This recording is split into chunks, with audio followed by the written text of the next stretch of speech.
Kamu tidak sedang kebetulan menonton video ini. Sesuatu dalam dirimu sedang mencari. Mungkin bukan jawaban, tapi arah. Bukan solusi cepat, tapi keteguhan batin yang tidak mudah tergoyahkan. Dan saat dunia di luar semakin gaduh, barangkali satu-satunya tempat yang bisa kamu percaya adalah dirimu sendiri. Namun, apa yang terjadi ketika diri itu pun tak lagi bisa kamu pahami? Ketika kamu marah, cemas, kecewa, atau merasa tidak cukup, dan kamu sendiri tidak tahu kenapa, itulah saatnya kamu duduk sebentar, menepi dari kebisingan, dan mulai melihat kembali. Bukan keluar, tapi ke dalam. Karena seperti yang dikatakan filsuf Stoik Epictetus, bukan hal-hal itu sendiri yang mengganggu manusia, tetapi cara manusia memandang hal-hal itu. Inilah pandangan pertama dari 6 pandangan Stoik yang akan kita bahas. Dan bisa jadi, ini adalah awal dari perubahan cara pandangmu terhadap hidup, terhadap penderitaan, dan terhadap dirimu sendiri. Jika kamu benar-benar menyimaknya, bukan hanya hidupmu yang berubah, tapi cara kamu memaknai setiap kejadian juga akan menemukan bentuk baru. Bagian pertama, kamu tidak terganggu oleh dunia, tapi oleh penilaianmu tentang dunia. Pernahkah kamu mengalami hari yang terasa buruk? Bukan karena sesuatu yang besar, tapi hanya karena satu komentar, satu kalimat dari seseorang, satu ekspresi yang kamu anggap mengejek, satu peristiwa kecil yang membuat harimu runtuh.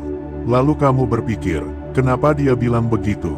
Kenapa aku selalu diperlakukan seperti ini? Kenapa aku tidak cukup baik? Padahal, komentar itu adalah peristiwa eksternal. Tapi luka dan kekacauan itu datang dari dalam.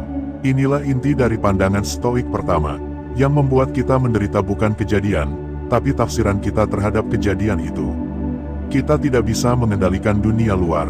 Kita tidak bisa memaksa orang lain untuk selalu sopan, adil, dan penuh empati. Tapi kita selalu bisa memilih bagaimana kita melihat, memahami, dan merespons. Ini bukan berarti kita menjadi pasrah, tapi justru sebaliknya, kita menjadi sadar bahwa di antara stimulus dan reaksi, selalu ada ruang. Dan di ruang itu, ada kebebasan kita. Kamu tidak bisa mengontrol orang lain, tapi kamu bisa memilih apakah kamu akan marah atau tenang. Apakah kamu akan mengasihani diri atau melangkah maju? Apakah kamu akan menyalahkan dunia atau memperkuat jiwamu? Pandangan ini sederhana tapi mengguncang, karena ia mengambil kembali tanggung jawab yang selama ini kita berikan kepada dunia. Selama ini kita bilang, aku kecewa karena dia, aku marah karena ucapan itu, aku cemas karena dunia tidak adil. Tapi Stoikisme membalikkan itu semua, dan bertanya, benarkah semua itu karena dunia? Atau karena kamu memilih untuk melihatnya dengan cara tertentu? Jika kamu berani jujur, jawaban itu akan mengejutkanmu. Pertanyaannya sekarang adalah, apa yang bisa kamu ubah hari ini dengan mengubah cara berpikirmu? Apa yang selama ini kamu anggap masalah, tapi sebenarnya hanyalah interpretasi? Bayangkan kamu sedang berjalan di jalan yang sempit. Seseorang menabrakmu tanpa permisi. Kamu bisa marah, merasa dihina, merasa dilukai. Tapi kamu juga bisa bertanya, apakah dia memang sengaja, atau dia sedang terburu-buru karena hal yang lebih penting, atau dia bahkan tidak sadar telah menyenggolmu. Kita tidak tahu, tapi kita selalu bisa memilih untuk tidak langsung menilai. Dan di sanalah letak ketenangan.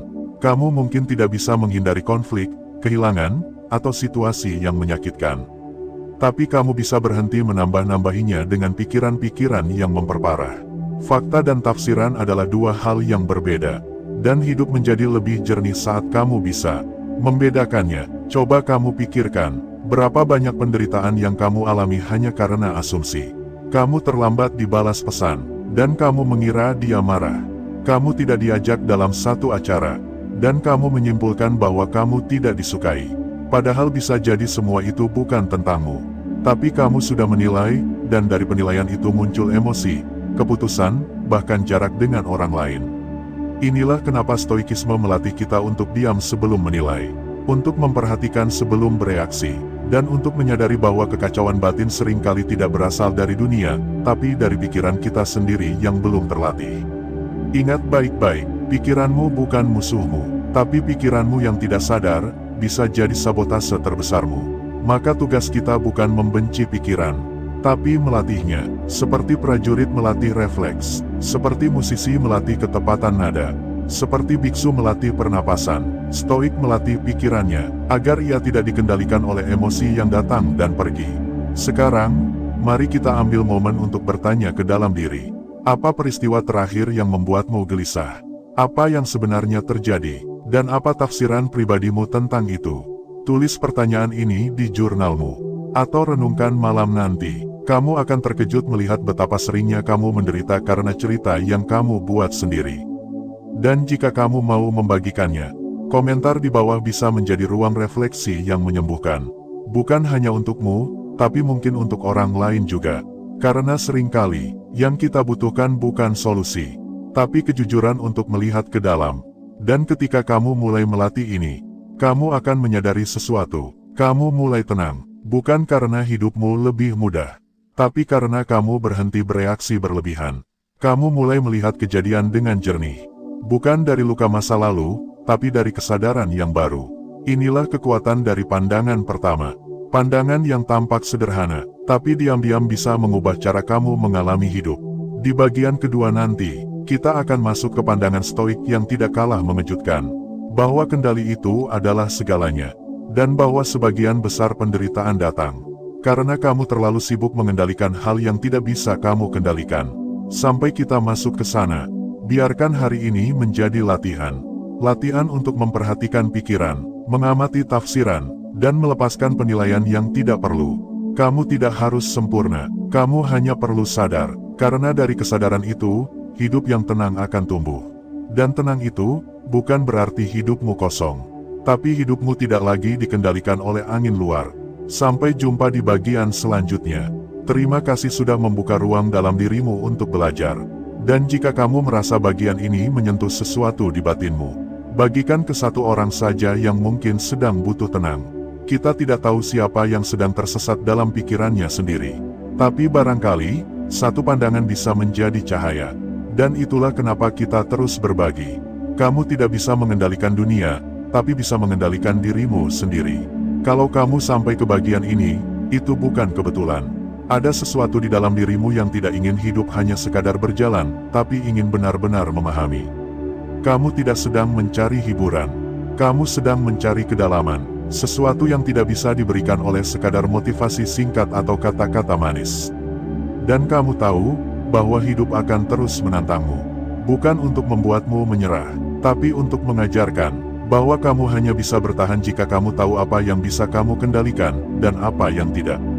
Disinilah kita masuk ke pandangan stoik yang kedua. Pandangan yang telah membebaskan banyak jiwa dari penderitaan yang tidak perlu. Dan mungkin juga bisa membebaskanmu hari ini. Pandangan kedua, kamu tidak bisa mengendalikan dunia, tapi bisa mengendalikan dirimu sendiri. Filsuf stoik yang paling terkenal, Epictetus, pernah berkata, hal-hal di dunia terbagi dua, hal yang berada dalam kendalimu, dan hal yang tidak. Pernyataan ini tampak sederhana, tapi seluruh filsafat stoik berdiri di atasnya. Karena begitu kamu menyadari pembagian itu, kamu mulai bisa mengarahkan energi hidupmu ke tempat yang tepat. Coba kamu renungkan, seberapa sering kamu merasa frustrasi, lelah, marah, atau cemas. Karena sesuatu yang sebenarnya tidak bisa kamu kendalikan. Orang tidak balas pesanmu, cuaca tidak sesuai harapan, orang tuamu tidak berubah, pasanganmu tidak memahami, atasanmu tetap keras kepala, negara tetap kacau, harga tetap naik, lalu kamu stres, kamu merasa tidak berdaya, kamu menyalahkan keadaan, kamu mulai merasa hidup ini tidak adil. Tapi stoik tidak akan bertanya, apa yang terjadi padamu.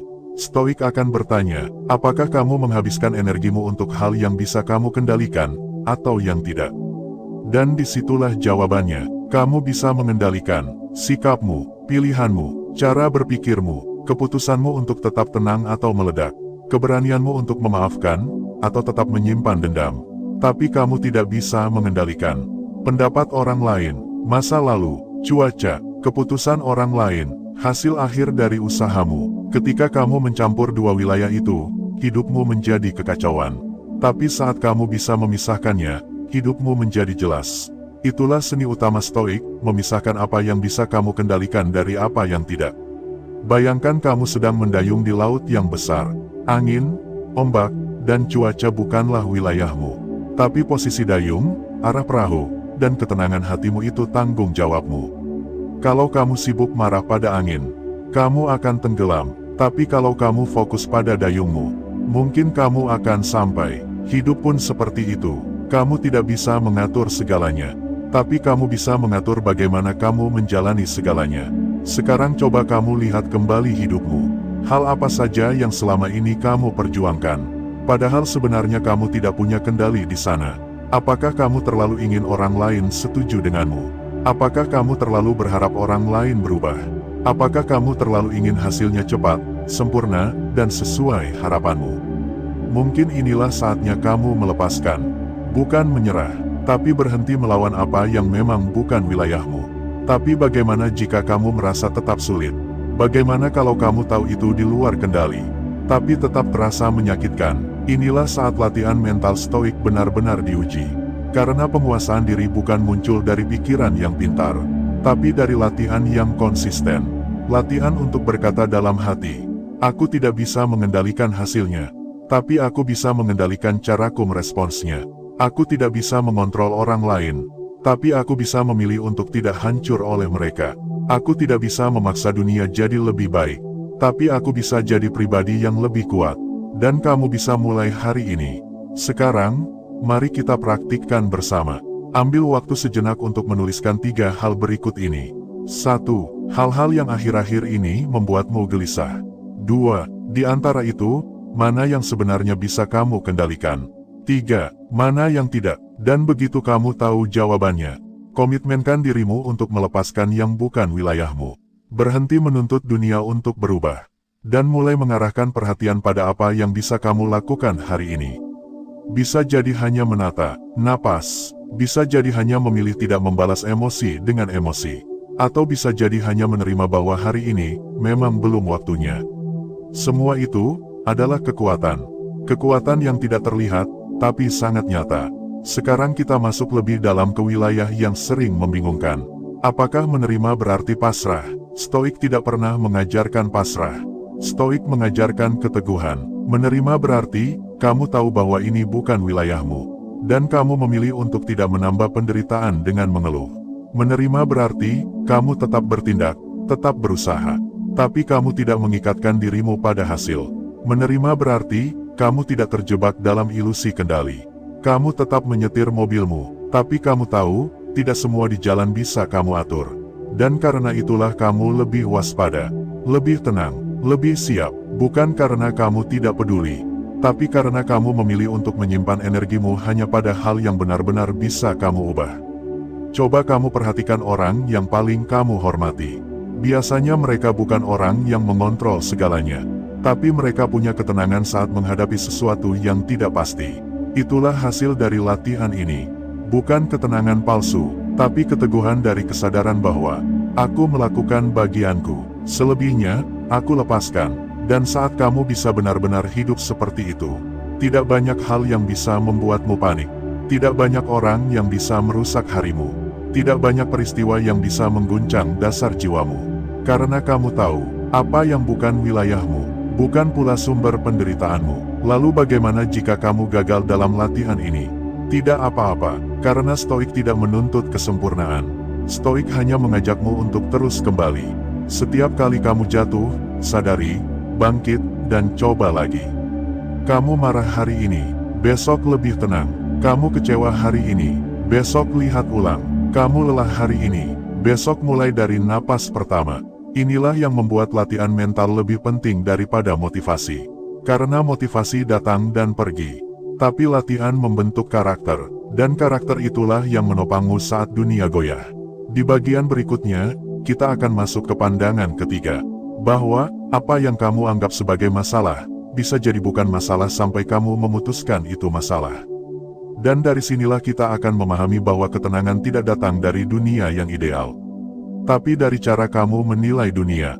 Jadi sampai kamu masuk ke sana, ingatlah satu prinsip ini, fokus pada wilayahmu, lepaskan sisanya, karena dalam dunia yang kacau, hanya 2 hal yang bisa kamu pegang erat, pilihanmu, kendalimu atas dirimu sendiri, sisanya, biarkan berjalan sebagaimana mestinya.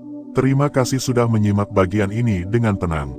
Jika narasi ini menguatkanmu, Bagikan ke satu orang yang mungkin sedang kehilangan arah. Dan kalau kamu ingin lebih dalam lagi, bagian ketiga akan menuntunmu ke cara berpikir baru tentang penderitaan dan masalah hidup. Karena sesungguhnya, masalah itu bukan musuhmu, tapi cermin yang sedang mengajarkan siapa dirimu sebenarnya.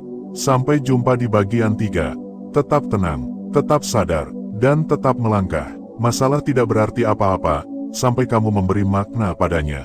Kalau kamu masih bersama di bagian ketiga ini, satu hal pasti.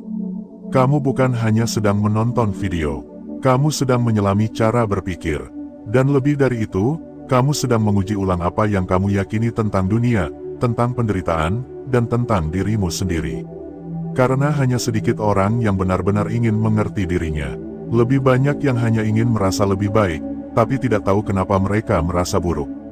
Lebih banyak yang ingin keluar dari penderitaan, tapi tidak tahu pintu keluarnya ternyata adalah cara mereka menilai penderitaan itu sendiri.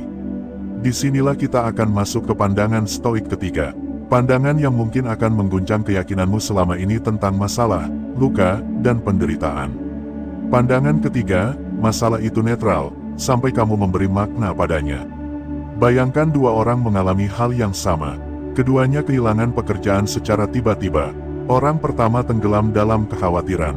Ia merasa gagal, merasa dihina, merasa masa depannya runtuh. Orang kedua memang sedih, tapi dia tidak panik. Dia menerima kenyataan, mengevaluasi, dan mulai berpikir untuk membangun sesuatu yang baru. Pertanyaannya, apakah masalah mereka berbeda?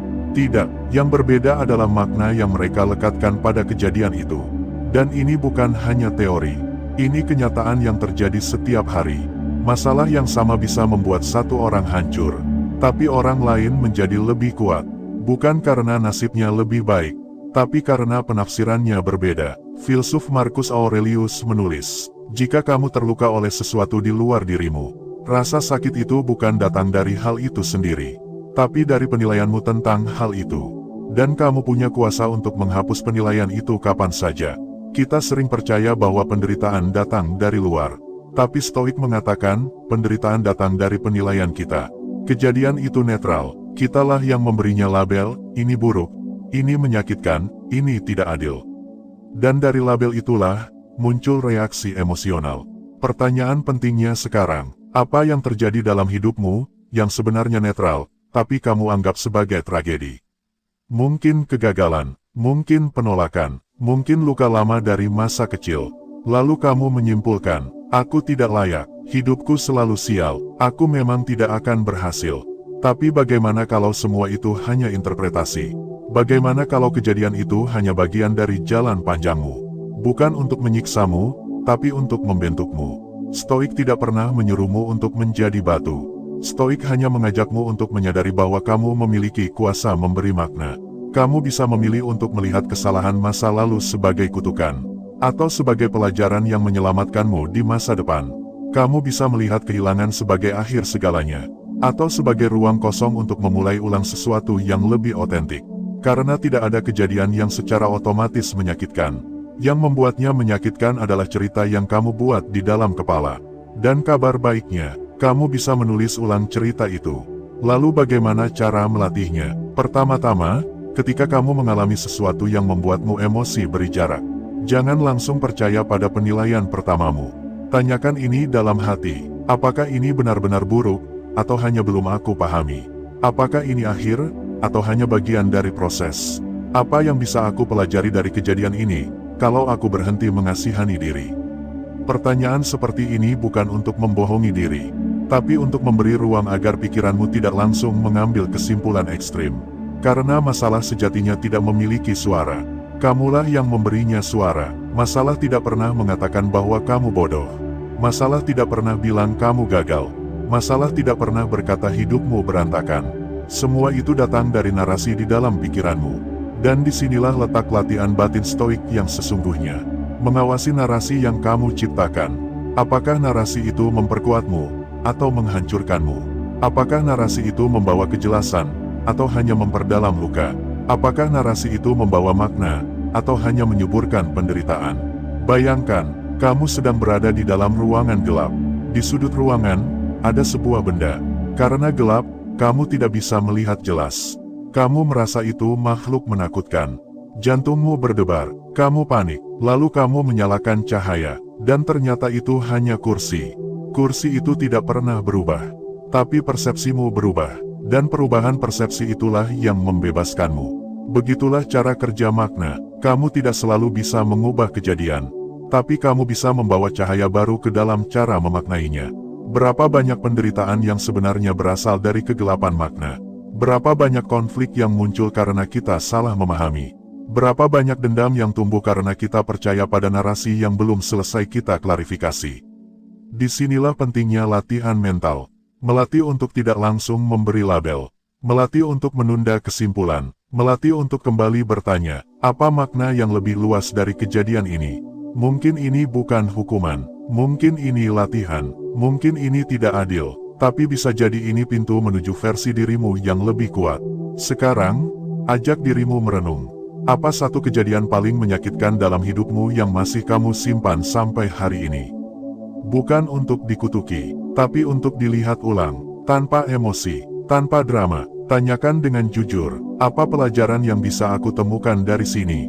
Jika aku berhenti menyalahkan dunia, jika kamu bisa menulisnya, tuliskan di jurnal.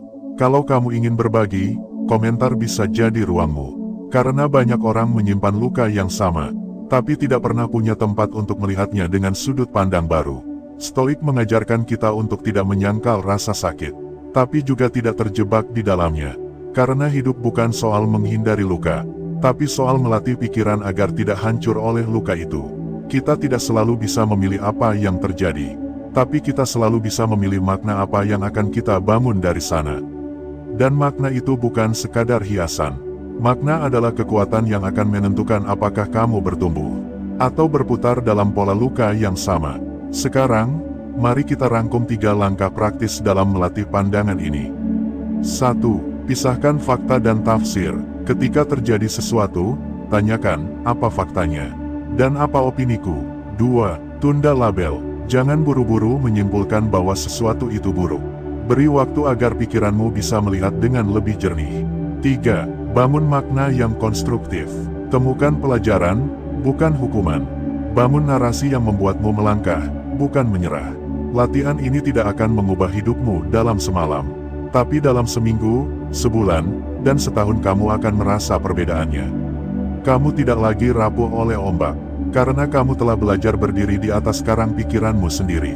Dan di bagian berikutnya kesimpulan dari semua ini kita akan menyatukan semua pandangan stoik ini dalam satu prinsip utama. Bahwa kebebasan sejati bukan berarti bebas dari masalah, tapi bebas dari perbudakan emosi yang tidak perlu. Sampai kamu masuk ke sana, ingat ini, masalah akan selalu ada, tapi makna yang kamu pilih, itu milikmu sepenuhnya. Dan dalam pilihan itu, ada kekuatan yang lebih besar dari yang kamu kira. Terima kasih sudah sampai di bagian ketiga ini. Kalau kamu merasa narasi ini membuka ruang baru dalam pikiranmu, bagikan ke satu orang yang sedang berada di dalam gelap. Mungkin kamu adalah cahaya itu bagi mereka. Dan sampai jumpa di bagian terakhir, tempat kita mengikat semuanya ke dalam satu pelajaran hidup, tentang ketenangan, kebebasan, dan keutuhan. Saatnya mempraktikkan, bukan hanya memahami. Jika kamu masih bertahan hingga bagian ini, berarti kamu memang bukan penonton biasa. Kamu bukan sekadar lewat. Ada sesuatu dalam dirimu yang terpanggil. Mungkin kamu lelah dengan kebisingan yang tidak perlu. Mungkin kamu muak dengan ekspektasi yang tak realistis. Atau mungkin, kamu sedang mencari arah bukan arah keluar, tapi ke dalam. Ke tempat yang sudah lama kamu abaikan, jiwamu sendiri. Kita sudah membahas 6 pandangan stoik yang tidak hanya mengguncang cara berpikir, tapi juga cara melihat dunia secara menyeluruh. Mulai dari menerima kenyataan sebagaimana adanya, mengendalikan apa yang bisa kita kendalikan, hingga menyadari bahwa semua yang kita alami akan berlalu baik yang menyenangkan maupun yang menyakitkan. Tapi sekarang, mari kita kembali bertanya secara jujur. Apa artinya semua ini kalau hanya berhenti di kepala? Apa gunanya wawasan baru kalau tidak jadi lensa baru dalam menjalani hari? Pemikiran para filsuf stoik seperti Epictetus, Marcus Aurelius, dan Seneca tidak pernah dimaksudkan untuk menjadi pajangan intelektual. Ia adalah alat, ia adalah jalan, dan jalan ini tidak selalu mudah, tapi selalu tersedia, bagi siapa saja yang mau berjalan. Kamu tidak perlu menjadi sempurna. Stoikisme tidak menuntut itu. Yang dibutuhkan hanya satu hal, niat untuk berubah sedikit demi sedikit. Karena perubahan sejati bukan tentang loncatan besar, tapi tentang langkah kecil yang konsisten. Bahkan ketika orang lain tidak melihat. Bahkan ketika tidak ada tepuk tangan. Karena yang berubah adalah kamu bukan untuk dipuji, tapi untuk menjadi lebih jernih, lebih tangguh, dan lebih damai dari dalam. Jangan tunggu tenang baru berlatih tenang. Banyak orang menunda ketenangan karena merasa hidupnya terlalu kacau. Mereka berkata, saya akan mulai bermeditasi nanti, saat sudah tidak stres. Atau, saya akan lebih sabar setelah masalah ini selesai. Tapi justru saat badai datang, saat itulah latihan dimulai. Marcus Aurelius menulis catatan hariannya bukan di tengah taman bunga, tapi di medan perang. Ia tidak menunggu dunia menjadi ideal untuk menata pikirannya. Ia menata pikirannya agar bisa menghadapi dunia yang tidak ideal. Jadi jangan tunggu tenang untuk mulai tenang. Latihanlah sekarang, di tengah riuhnya pekerjaan, di tengah tekanan ekonomi, di tengah ekspektasi keluarga, karena itu semua adalah ladang latihan. Setiap masalah adalah kesempatan untuk memperdalam praktik, bukan alasan untuk menundanya. Mengubah pandangan, mengubah diri. Ada sebuah kutipan dari Epictetus yang sering diabaikan, tapi sangat dalam, bukan kejadian yang mengganggu kita, tapi cara kita memandang kejadian itu. Ini bukan sekadar nasihat, ini adalah kunci. Kunci yang bisa membuka belenggu dari rasa takut, kecewa, marah, bahkan putus asa. Jika kamu benar-benar memahami ini, kamu akan sadar, kamu tidak harus mengubah dunia untuk merasa damai. Kamu hanya perlu mengubah cara melihatnya. Dan itu bukan bentuk pasrah. Itu bentuk kekuatan. Karena tidak ada kekuatan yang lebih besar daripada bisa memilih cara merespons. Bayangkan kalau kamu bisa tetap tenang saat orang lain panik. Tetap jernih saat orang lain saling menyalahkan. Tetap fokus saat orang lain kehilangan arah. Bukan karena kamu lebih baik, tapi karena kamu berlatih melihat secara berbeda. Dan pandangan yang berbeda, akan membentuk kehidupan yang berbeda. Kehidupan sementara, sikap kita abadi. Kita terlalu sering terjebak dalam hal-hal kecil, komentar orang, ketidakadilan sosial, perbandingan dengan teman, keinginan untuk dipuji. Tapi semua itu tidak kekal. Yang kekal adalah cara kita memilih untuk bertindak. Bagaimana kita bersikap saat semua tidak sesuai harapan. Bagaimana kita tetap manusiawi saat dunia mulai kehilangan arah. Itulah kenapa para Stoik begitu menekankan sikap. Bukan karena mereka ingin terlihat mulia, tapi karena mereka tahu, itu satu-satunya yang bisa kita pertahankan. Semua hal bisa diambil dari kita, uang, jabatan, bahkan orang-orang terdekat. Tapi tidak ada yang bisa mengambil kendali atas pikiran kita, kecuali kita sendiri yang menyerahkannya. Jadi pertanyaannya bukan, apa yang akan terjadi pada saya, tapi, bagaimana saya akan bersikap terhadap apapun yang terjadi. Dan jika kamu mampu menjawabnya dengan tenang, maka kamu sudah menjalani esensi stoikisme lebih dari sekadar kata-kata. Menerima tanpa menyerah. Satu kesalahpahaman besar tentang Stoik adalah mengira bahwa menerima berarti menyerah. Tapi nyatanya, menerima adalah langkah awal dari pengaruh yang sejati. Kita tidak bisa memperbaiki apapun jika kita terus menyangkal kenyataan. Kita tidak bisa memulihkan luka jika kita terus lari dari rasa sakit. Menerima kenyataan bukan berarti pasrah. Itu berarti melihat segala sesuatu apa adanya tanpa bumbu, tanpa dramatisasi. Dan dari sana, kita bisa mulai mengambil tindakan yang tepat. Bukan karena panik, bukan karena tekanan, tapi karena kesadaran. Seneca pernah berkata, kamu akan lebih kuat jika kamu berdamai dengan hidup. Dan kedamaian itu bukan hadiah dari luar, tapi keputusan dari dalam. Kesadaran, akar dari segalanya. Jika ada satu kata kunci dari semua pembahasan kita, itu adalah kesadaran. Karena semua dimulai dari sini. Kamu tidak bisa mengendalikan pikiran kalau kamu tidak sadar bahwa pikiranmu sedang lari kemana-mana. Kamu tidak bisa membuat pilihan kalau kamu tidak sadar bahwa kamu sedang bereaksi otomatis. Kesadaran adalah cahaya kecil di tengah gelapnya emosi. Ia tidak selalu menyelesaikan masalah secara instan. Tapi ia memberi ruang untuk berhenti sejenak, untuk menarik napas, untuk menunda reaksi. Dan dari jeda itulah, muncul tindakan yang lebih bijak. Jadi, latih kesadaran, bukan hanya saat duduk meditasi, tapi saat mengantre, saat dimarahi, saat tergoda untuk membalas pesan dengan emosi. Karena di sanalah sebenarnya praktik hidupmu diuji. Dan disitulah stoikisme menjadi nyata. Ajakan untuk memulai hari ini. Sekarang, kamu punya dua pilihan. Pertama, menutup video ini dan kembali ke kebiasaan lama ke siklus reaksi otomatis yang melelahkan. Kedua, mulai dengan langkah kecil. Mungkin dengan satu pertanyaan setiap pagi, apa yang bisa saya kendalikan hari ini? Dan satu refleksi setiap malam, bagaimana saya merespons hal-hal yang tidak bisa saya kendalikan. Kamu tidak harus langsung menjadi Marcus Aurelius. Tapi kamu bisa menjadi versi yang lebih jernih dari dirimu sendiri. Satu hari, satu momen, satu pikiran pada satu waktu. Ingat, kamu bukan penonton kebetulan. Jika kamu sampai di sini, berarti ini bukan hanya konten. Ini adalah pesan. Dan pesan ini datang bukan karena kamu mencarinya, tapi karena jiwamu sudah siap untuk menerimanya. Terima kasih sudah menonton sampai akhir. Jika video ini menggerakkan hatimu, jangan simpan sendiri. Bagikan ke orang yang kamu tahu sedang mencari keheningan di tengah bisingnya dunia. Dan seperti biasa, tuliskan di komentar, mana dari 6 pandangan stoik ini yang paling mengubah cara berpikirmu. Sampai jumpa di video berikutnya. Tetap tenang, tetap sadar, dan kerjakan dirimu sendiri karena dunia tidak akan melakukannya untukmu.